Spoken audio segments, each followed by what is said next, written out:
Quel a été, selon vous, le point de départ de cette coopération et en quoi était-il nécessaire pour le Congo de collaborer et de coopérer avec la Chine, honorable? Merci Aline. Le point de départ de la relation avec la Chine, ou disons entre le Congo et la Chine, c'est le traité signé entre le président de la République du Congo et le président de la République populaire de Chine en octobre 1974. Ce traité signé devrait faire l'objet d'une ratification et sa mise en vigueur a eu lieu à l'occasion des échanges des instruments de ratification entre les deux pays. Alors, pourquoi a-t-il été nécessaire? Vous savez que le président Mao Tse-tung a proclamé en 1949 la République populaire de Chine. À partir de là, il a engagé une vaste politique de construction d'une société socialiste en Chine. Ces mouvements ont inspiré, avec bien d'autres mouvements de gauche à travers le monde, un certain nombre de cadres congolais.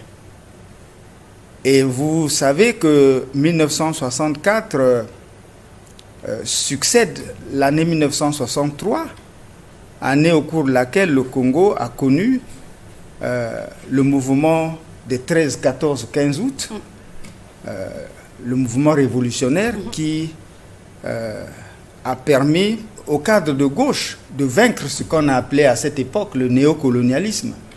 Parce que malgré l'indépendance en 1960, le président Yulu au pouvoir, mais l'administration a été minée encore par l'ancienne puissance colonisatrice qu'est la France. Et donc ce mouvement a permis à la gauche congolaise d'avoir ce qu'on appelait une indépendance véritable, parce qu'en 60, ça a été appelé indépendance nominale.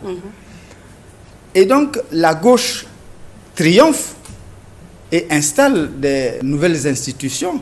Le mouvement national, la révolution a vu le jour à l'issue des trois glorieuses journées, les 13, 14, 15 août.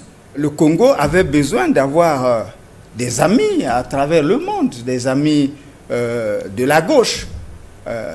Et c'est ainsi qu'il a décidé, ici en Afrique, parmi les premiers pays quasiment, à nouer, dès 1964, ces relations avec la Chine populaire. C'était tout à fait nécessaire qu'il y ait ce traité entre la Chine et le Congo.